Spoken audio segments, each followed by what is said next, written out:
हाय everyone, नमस्ते and welcome to pure science. हम लोग सॉल्व कर रहे हैं सीजी व्यापम द्वारा 2023 में लिए गए exam, teacher lecturer exam, physics subject का है यह पेपर। और इसके पहले मैंने क्वेश्चन नंबर 1 से क्वेश्चन नंबर 8 तक के क्वेश्चंस को सॉल्व करके वीडियो अपलोड कर दिया है।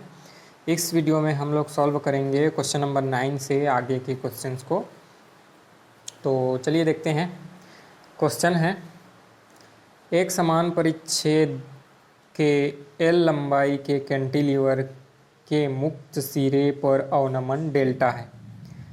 स्थिर सिरे से L/4 दूरी पर अवनमन कितना होगा। ठीक है, तो ये कैंटिलीवर का रॉड है मान लेते हैं।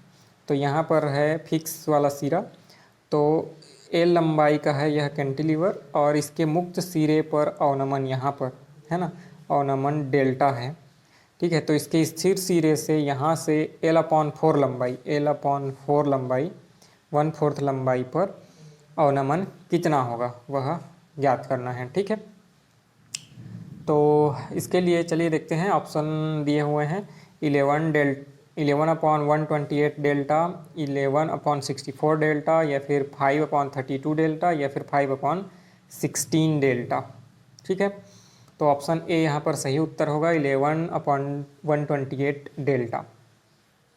कैसे होगा चलिए देखते हैं। अवनमन डेल्टा का जो फॉर्मूला होता है वह दिया जाता है WX²/2YIG इंटू L-X/3। ठीक है, W वेट है और X जो है लेंथ है, मुक्त सिरे से दूरी, ऐसा जहाँ हमने बनाया था, रॉड बनाया था। ठीक है, तो इसके यहाँ पर जो फिक्स सिरा है वहाँ से दूरी है, कितनी दूरी पर हमको ज्ञात करना है। तो अभी क्वेश्चन में दिया हुआ है L/4 दूरी पर, है ना। Y जो है यहाँ पर है आपका यंग मॉड्यूलस, I जो है मोमेंट ऑफ इनर्शिया है। ठीक है, और L जो है लेंथ है। ठीक है, और X जो है दूरी है, X जो है जो उसका फिक्स वाला सिरा है वहाँ से दूरी है। ठीक है, तो इसी फॉर्मूला में हमको रखना है, वैल्यू पुटअप करना है। तो यहाँ पर हम जानते हैं X का वैल्यू रखना है L/4 X का वैल्यू। ठीक है, यहाँ भी X का वैल्यू रखना है और इस वाले में भी X का वैल्यू रखना है L/4। तो इस वाले में रखेंगे तो L²/16 इंटू 2, यहाँ पर 2 है पहले से तो हो जाएगा 32। L² यहाँ पर 32, क्योंकि 4 चौक 16 होगा और 2 से मल्टीप्लाई करेंगे 16 को तो 32, तो L²/32 हो जाएगा। और यहाँ पर L और यहाँ पर 4 होगा, मतलब 4 × 12 दोनों को मल्टीप्लाई करेंगे। तो उसको फिर से लिख दे रहा हूँ, डेल्टा = WL³। ठीक है, चलिए एक एक तो लिख के बता रहा हूँ। पहले L²/32, ठीक है, YIG L-L/12। इसको सॉल्व करेंगे तो 12L-L/12 आएगा, मतलब कि 11L/12 आएगा। ठीक है, 11L/12। ठीक है, तो ये हो जाएगा आपका फॉर्मूला। फिर से लिख दे रहा हूँ, 11L/12। ठीक है, अब ये 12 और ये 32 को मल्टीप्लाई करेंगे। ठीक है, और ये L और ये L² मल्टीप्लाई होकर के L³ बन जाएगा। ठीक है, तो ये बन जाएगा आपका फाइनली डेल्टा = ये जो नेक्स्ट डेल्टा डैश लिख दे रहा हूँ इसको, ये 1/4 लेंथ वाला है, L/4 लेंथ वाला है। तो डेल्टा = हो जाएगा W, ये L³।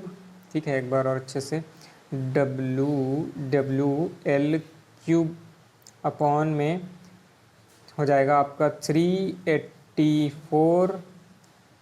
ठीक है, 11 भी है, YIG। ठीक है, अब ये 11 और इसको इधर नीचे कटाएंगे। ठीक है, सबको सॉल्व करेंगे तो आपका डेल्टा डैश बराबर हो जाएगा, WL³ अपॉन में 3YIG। ठीक है, तो ये हो गया। और जो पहले डेल्टा का फॉर्मूला था उसमें ऐसे डेल्टा = आ रहा था, दोनों को डिवाइड करेंगे। ठीक है, तो उस वाले में क्या आ रहा था, ओनली डेल्टा जो था वो WL³ अपॉन में 3YIG, दोनों को डिवाइड करेंगे तो रेशियो आएगा 11 डेल्टा अपॉन में 128। आप करके देख लीजिएगा, ठीक है, यही आंसर होगा। तो ऑप्शन ए यहाँ पर सही उत्तर है। नेक्स्ट क्वेश्चन देखते हैं, question number 10। A piece of silver of certain mass is to be prepared, है ना। It has length L and area of cross section A, which of the following combination will have the least resistance. तो यहाँ पर basically पूछ क्या रहा है कि एक जो है निश्चित द्रव्यमान के एक चांदी के टुकड़े को बनाना है, निश्चित द्रव्यमान के एक चांदी के टुकड़ा को बनाना है, मतलब एक ऐसा वायर टाइप का बनाना है निश्चित द्रव्यमान का, चांदी का, है ना, सिल्वर का। अब इसमें क्या है कि कौन सा वाला जो कॉम्बिनेशन उपयोग करेंगे, लंबाई और एरिया का, इसकी लंबाई और क्रॉस सेक्शनल एरिया जो यहाँ पर होता है A, इनमें से कौन सा कॉम्बिनेशन यूज़ करेंगे कि उसमें जो है सबसे कम रेजिस्टेंस हो, लंबाई और एरिया का, है ना।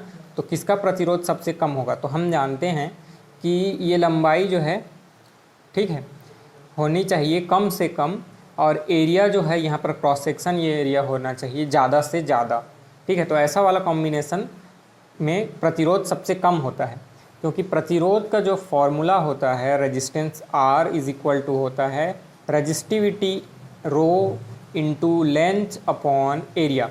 मतलब कि एरिया जो है सबसे ज़्यादा होगा और लेंथ अगर कम होगा तो रजिस्टिविटी जो है कम होगी।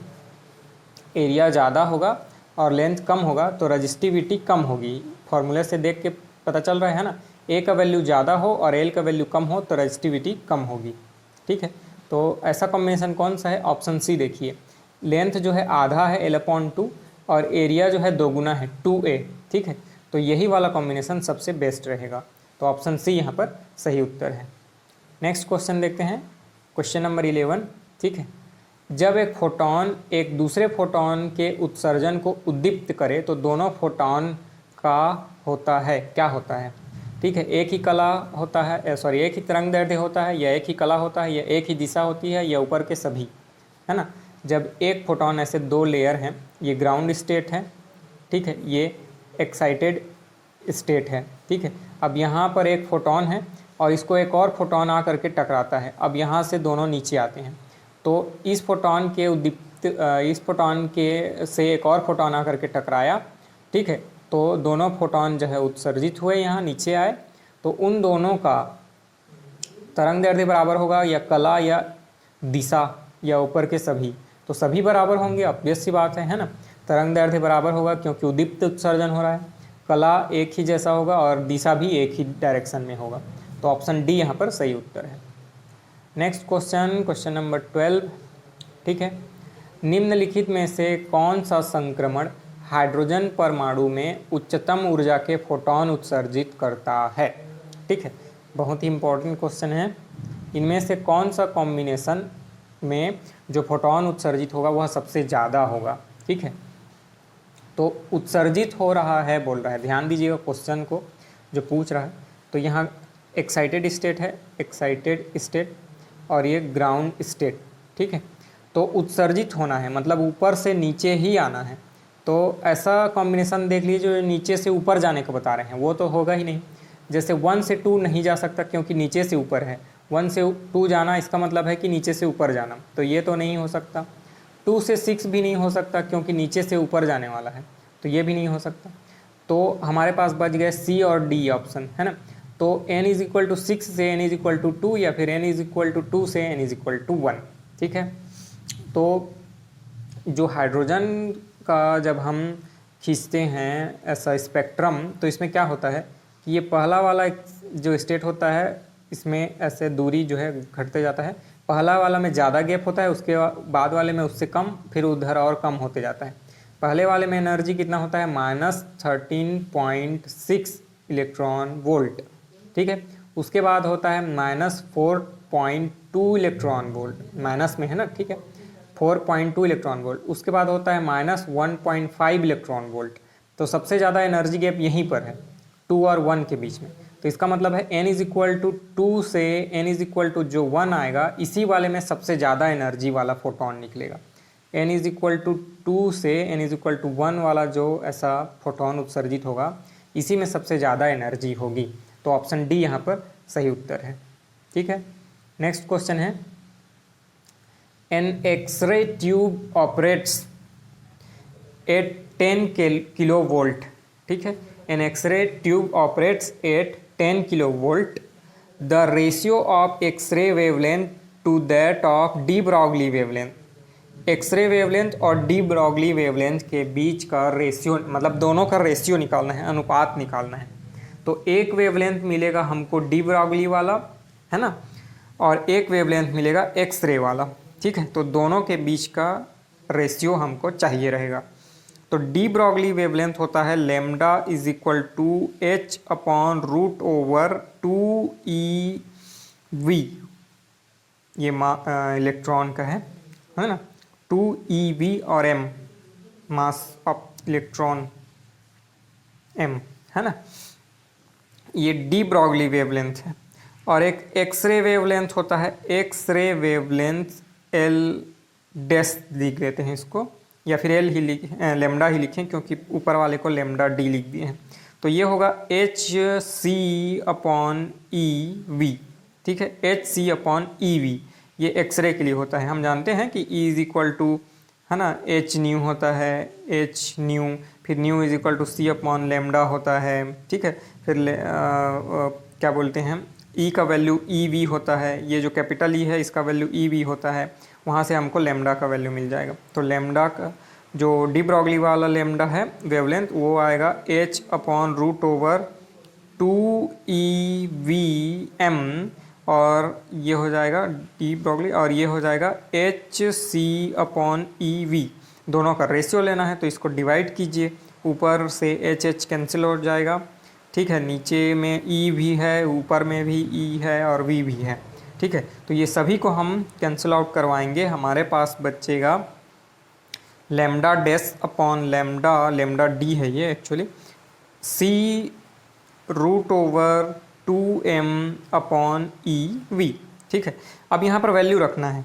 C का वैल्यू 3 × 10⁻8 मीटर पर second, mass of electron 9.1 × 10⁻31 kilogram, electron का जो चार्ज होता है 1.6 × 10⁻19 कूलम, फिर पोटेंशियल वोल्टेज, है ना, वॉल्यूम है ये, तो 10 × 10⁻3। ठीक है, तो ये सभी को रखेंगे, तो हम नहीं, मैंने वॉल्यूम बोल दिया, ये वोल्टेज है एक्चुअल में, वोल्टेज। ठीक है, वॉल्यूम कहाँ से आएगा, ठीक है, वोल्टेज है। तो सभी का वैल्यू रखेंगे, इलेक्ट्रॉन के चार्ज का, वेलोसिटी ऑफ लाइट का, मास का, और वोल्टेज 10 किलो वोल्ट दिया हुआ है यहाँ पर। ठीक है, ये सभी का वैल्यू पुटअप करेंगे, तो हमारे पास जो वैल्यू आएगा वो होगा 10:1। रेशियो जो होगा ना, लेमडा डी अपॉन लेमडा का रेशियो जो आएगा 10/1, इस प्रकार से होगा। ठीक है, 10/1। तो ऐसा कौन सा है, ऑप्शन ए ही है, बस वही सही आंसर है, ऑप्शन ए। ठीक है, नेक्स्ट है क्वेश्चन नंबर 14। एक बैटरी से जुड़े प्रतिरोध का प्रवाहित धारा के कारण ताप बढ़ जाने पर निम्नलिखित में से कौन सी राशि नहीं बदलती।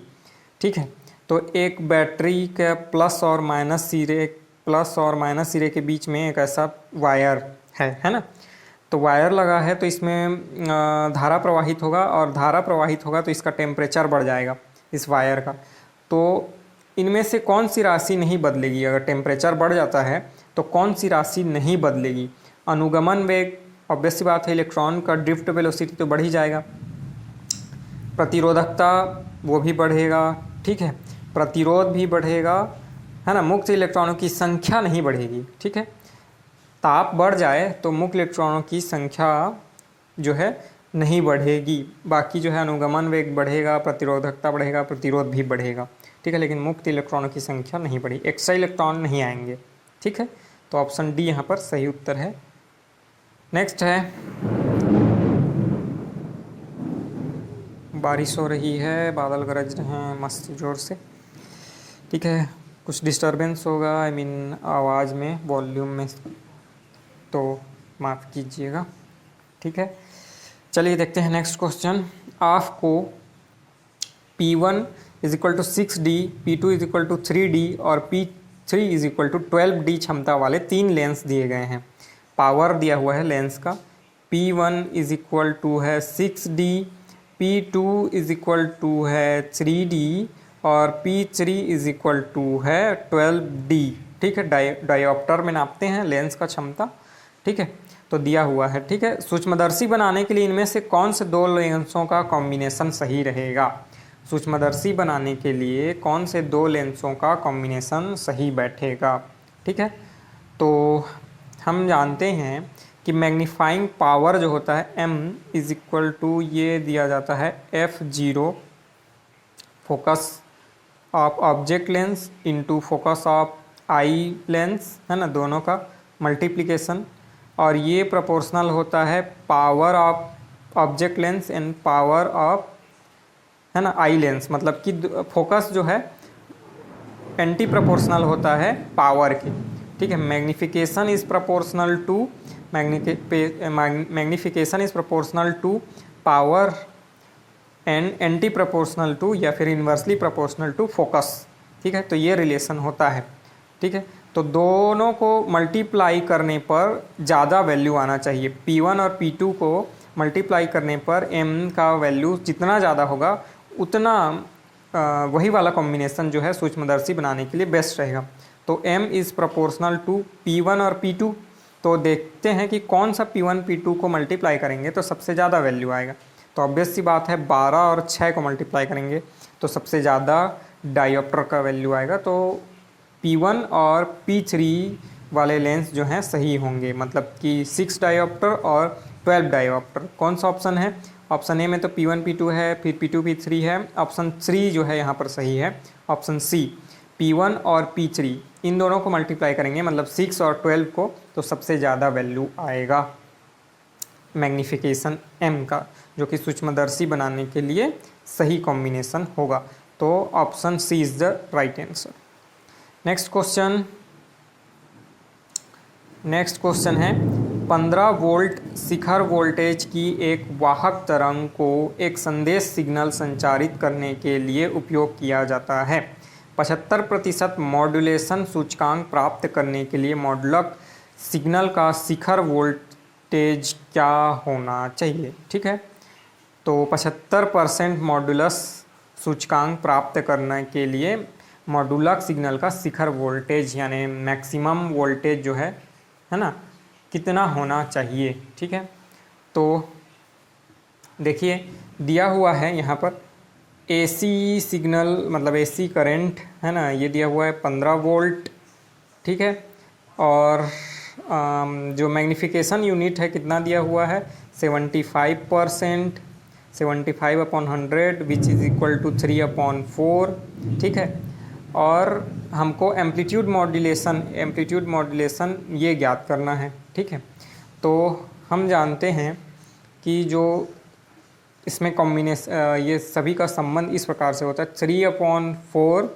ठीक है, जो कि मॉड्यूलेशन यूनिट है वो है 3/4, और ये AM मतलब जिसको ज्ञात करना है अपॉन में 15 जो कि AC है। मतलब ये एक्चुअल में ऐसे होता है, फॉर्मूला ही लिख दे रहा हूँ। Magnification unit is equal to AM amplitude modulation upon AC voltage जो है। ठीक है, एम्पलीट्यूड मॉड्यूलेशन जो परसेंट है अपॉन में वोल्टेज का जितना भी है। तो यहाँ पर हम वैल्यू रखेंगे तो MU का वैल्यू कितना है 3/4 अभी देखे थे। ठीक है, और AM का वैल्यू कितना है वही तो ज्ञात करना है। AC का वैल्यू कितना है 15। ठीक है, क्रॉस मल्टीप्लिकेशन करेंगे तो हमको वैल्यू मिलेगा AC, ठीक है, सॉरी AM जो वैल्यू मिलेगा वो होगा 11 वोल्ट। 11 वोल्ट का जो है शिखर वोल्टेज होना चाहिए। ठीक है, तो ऑप्शन कौन सा सही है? Option D which is 11 volt. 11 volt का जो है शिखर वोल्टेज होना चाहिए मॉड्यूलक सिग्नल का। ठीक है, तभी 75% मॉड्यूलेशन सूचकांक प्राप्त होगा। तो ऑप्शन डी यहाँ पर सही उत्तर है। ठीक है, इस वीडियो में इतना ही रखते हैं, बाकी के क्वेश्चंस को हम सॉल्व करेंगे अगले वीडियो में। इसमें अभी तक जितने क्वेश्चन बताए उसमें कोई भी डाउट हो तो आप कमेंट करके पूछेंगे। ठीक है, मिलेंगे अगले वीडियो में। ठीक है, उसके पहले आपको अगर वीडियो अच्छा लगे तो शेयर कर दीजिएगा, सब्सक्राइब कर लीजिएगा चैनल को। नमस्ते, थैंक यू।